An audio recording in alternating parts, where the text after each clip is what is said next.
yang namanya ujian ini senantiasa ada konstan pada kita, baik itu dari luar ataupun dari dalam. Antum mau bikin pengajian apapun akan ada yang mencemooh. Antum mau bikin masjid model apapun akan ada yang mencemooh. Bahkan antum nggak ngapa-ngapain aja ada yang mencemooh. Antum pernah dengar nggak sih cerita Abu Nawas? Cerita Abu Nawas yang bapak sama anaknya mau menjual kambing, pernah dengar? Nah, bapak mau menjual, bapak dan anak mau menjual kambing, kambingnya sudah tua. Karena itu kambingnya sudah tua, mau dijual. Maka dia kemudian karena bapaknya ini sayang sama anaknya, anaknya suruh naik kambing. Bukan kambing, keledai, Nah, suruh naik keledai. Keledai itu suruh naik, anaknya di atas, bapaknya di bawah. Lewatlah kemudian satu kelompok orang. Apa yang dikatakan oleh orang-orang? Wah, ini dasar anak nggak berbakti pada orang tua, tega-teganya. Masa dia di atas bapaknya suruh narik? Ini anak macam apa ini? Anak tidak berbakti pada orang tua. Karena mereka nggak bisa lihat angle yang lain. Yang lihat cuma angle itu saja.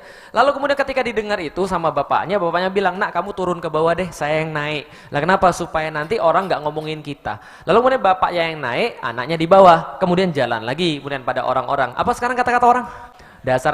Dasar bapak yang tidak sayang sama anak. Masa anaknya suruh nuntun dia enak-enakan di atas? Padahal harusnya dia yang nuntun anaknya di atas. Lantas mereka mikir, ya udahlah kalau gitu kita naik berdua aja lah.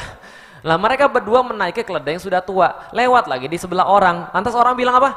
Dasar tidak berperi kekeledaian. Masa keledai sudah tua itu dinaikin sama dua orang, gak ada otak tuh dua orang. Setelah itu kemudian mereka bilang, diomongin juga. Setelah kita turunlah dua-duanya, mereka turun dua-duanya, lalu kemudian menenteng keledainya. Lantas kemudian lewat di depan orang lagi. Apa yang orang katakan? Bodoh banget tuh dua orang. Ada keledai tapi gak mau ditunggangi, gitu kan ya. Gitu kan ya. Lantas kemudian mereka mikir gimana lagi caranya? Oh, cuma satu yang tersisa. Kita angkat keledainya. Paham tuh sekalian. Nah, mereka angkat keledainya terus mereka jalan. Diomongin orang atau tidak?